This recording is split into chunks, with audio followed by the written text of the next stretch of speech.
Have you ever heard someone say they're blind as a bat? Well, that expression is a bit misguided. During the day, some kinds of bats can see almost as well as humans, but when the sun goes down, nocturnal bats rely on their ears more than their eyes to navigate.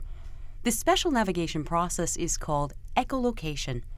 In echolocation, bats use a combination of their voice, ears, and echoes to create a perceptual map that allows them to see in the dark. You might be wondering where an echo comes from. An echo is the reflection of sound reaching a listener. Sound is a vibration that ripples away from its source in waves.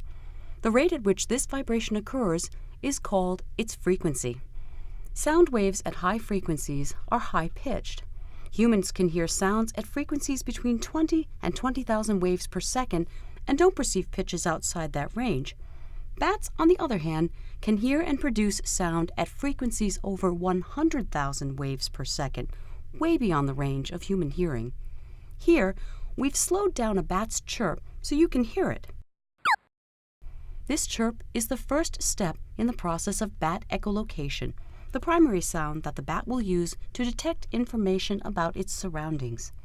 The bat listens as the chirp leaves its body and bounces off its surroundings.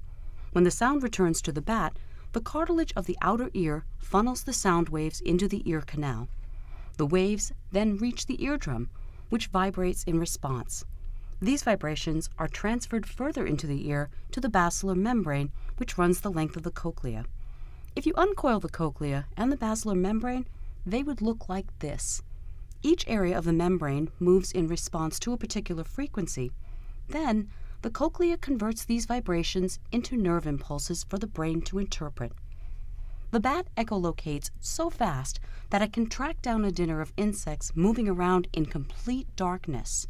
Special muscles in its throat make it possible for the bat to chirp 160 to 190 times per second. Because it receives so much information at once, it has to differentiate relevant information from signal clutter. To do this, the bat emits chirps of varying frequency patterns, each of which echoes off objects differently depending on the object's size, shape, and distance from the bat. Then, by analyzing resulting echo intensities, it creates a mental map of its surrounding physical space. When looking for prey, the bat first sends out low-frequency chirps over a wide range.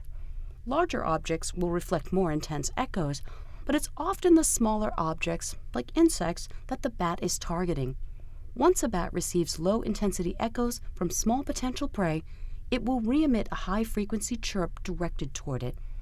When both high and low-frequency echoes return to the bat, it is able to ignore the now irrelevant low-frequency waves that reflect from the trees or rocks that surround its meal. To gauge how far away a given object is, the bat analyzes the time delay between when it hears its chirp and perceives the resulting echo. Directional information comes from comparing information the bat receives in each ear. For example, let's imagine that a bat's chirp echoes back from an insect to this side of the bat. Since this ear is closer to the insect, it will receive the sound before the other ear. By interpreting the difference between when it receives the echo in each ear, the bat can guide itself towards the insect. Bats are only one type of animal that uses echolocation. Killer whales, dolphins, porpoises, and some birds echolocate as well. Scientists who developed sonar and radar got their ideas from the study of echolocation in bats and whales. The U.S. Navy and other research groups are especially interested in echolocation because it could lead to even more technology. Maybe now you'll think twice the next time someone says, "blind as a bat."